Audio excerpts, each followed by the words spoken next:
In our history as a species, mankind has seen a lot of innovative individuals pass by. The vast majority of these people left their footprint on the Earth, whether it was through a massive political change, military brilliance, or a brilliantly thought-out invention. These people have influenced a multitude of domains in every walk of our lives. Many of those who were inventors and thinkers brought about economic change by coming up with either production processes or new inventions that changed the market completely or gave birth to a new one entirely. When we talk about influential people in our time period, a lot of people may come to mind. However, when that debate is explicitly about technology, we might have people like Elon Musk who have simply gone ahead and changed markets. And one of Musk's most clever ideas was the introduction of the gigapress in Tesla's production cycle. What does it actually do, though? Well, stay tuned to find out. Tesla has and continues to spend much on its gigapresses, but do monstrous machines provide you an advantage over your competitors? If so, how big of an advantage does it provide? Tesla is accustomed to achieving great heights. It's hardly surprising then that gigapresses may be found in its factories. But what exactly are they? To begin with, these are enormous by any standard, and they will most certainly overshadow your flat. A gigapress is a die-casting machine with a clamping force of 61 kN, making it one of the most powerful ever created. They weigh more than 400 tons, and transporting just one requires more than 20 flatbed trucks. They're generally 20 meters long, 7.5 meters wide, and 6 meters tall. And they're produced by IDRA, an Italian manufacturing company. The firm has benefited from Tesla's patronage on several occasions. According to what we've heard, there are a number of orders that have yet to be completed. Despite the fact that the word gigapress is associated with Tesla's Gigafactory, it was created by IDRA Group. The gigapress is used by Tesla to produce single-piece chassis for their vehicles. This implies that instead of dealing with hundreds of parts, the carmaker just has to deal with 3. If it had followed the car industry's long-standing habit of bolting and welding things together, it would have a lot to assemble, necessitating an elongated assembly line configuration. A gigapress is similar to any other die-casting equipment in that it uses a plunger to push hot molten metal into a reusable mold. The scale at which a gigapress does this is astounding. Take, for example, a plastic toy automobile to retain a reasonable notion. Before the tyres are put on, the cheaper ones are generally formed of a single solid piece. Imagine a car's whole chassis being built in the same way, but this time out of metal. The chassis will be made up of no more than 3 components, with the front and back sections connected by a battery pack framework. The construction of a car chassis with a gigapress occurs in phases. The preparatory phase entails injecting soybean oil into the mold, which is required to make the completed chassis simple to remove.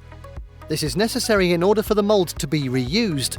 A furnace separate from the gigapress is used to melt the metal. Tesla's chassis are generally made of metal and silicone. In technical terms, this indicates it's an alloy. Around 850 degrees Celsius is when the alloy melts. The plunger then forces the correct amount of material into the mold. The mold is opened after cooling to 400 degrees Celsius, and the chassis is put into a pool of water by a robot for further cooling to 50 degrees Celsius. Finally, the chassis will be inspected for flaws, and rough edges will be cut before robots drill all of the needed holes.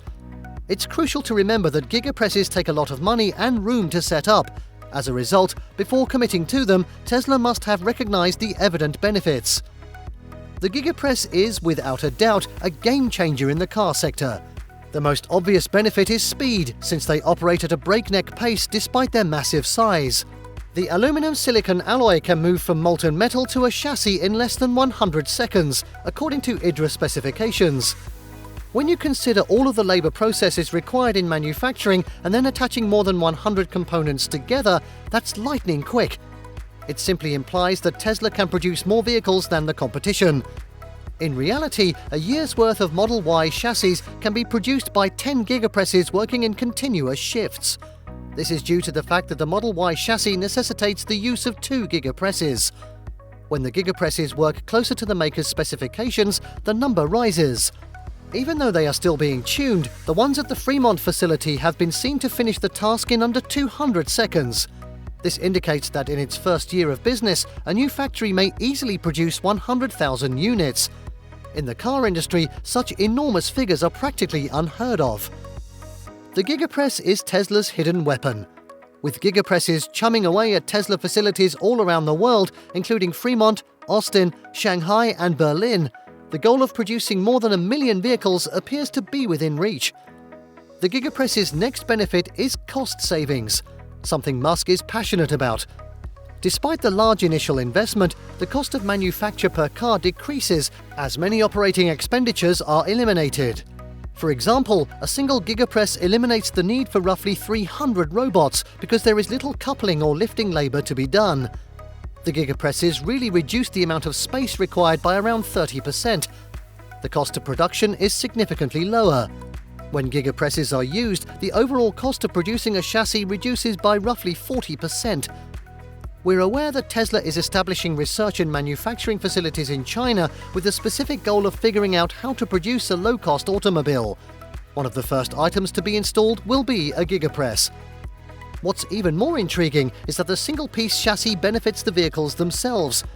To begin with, they are free of the flaws that come with welding and bolting pieces together, such as weak joints and misaligned sections. Despite being structurally superior, they also weigh less. This means that the same battery capacity will give you a longer range. This essentially indicates Tesla has discovered a faster and less expensive method of producing superior automobiles. Tesla continues to outperform its predecessors by placing additional gigapress orders from IDRA, putting it farther ahead of the competition. It will most likely employ a gigapress for its next upgraded Cybertruck and semi-truck models, despite the fact that the former steel construction would require more power. The pickup truck's rear body cast would require an 8,000-ton casting press, according to Musk. Interestingly, IDRA announced an order for an 8,000-ton casting machine without saying who the customer is, but it did give itself away by revealing the gigapress will be used to create new energy cars by a major global automaker. The Berlin facility will have at least one when it opens this year, in what will be a huge scale-up. Both Fremont and Shanghai already have one. Tesla is not the first manufacturer to use castings, like Cadillac, BMW and Audi have done so with their models. No one, however, has attempted it at the degree of mega casting that Tesla is. It's unclear how the rest of the industry will try to catch up. However, we are aware that this is not an industry that readily embraces change, and so Tesla may be able to maintain its lead for a long time. For the time being, the only other firm that uses a gigapress is based in South Korea and does not even manufacture automobiles. This indicates that Tesla will be at the top of the game for some time. It should be easy now to understand not just the literal physical functions of the gigapresses that Tesla employs, but also the subverted economic and market benefits that gigapresses are a driving force behind. They might just make Tesla the sole leader in the automobile industry. Well, that's about it. We hope you enjoyed the video. If so, do remember to leave a like and comment to let us know your thoughts. Subscribe and hit the bell icon for more videos like this one. Until then, goodbye.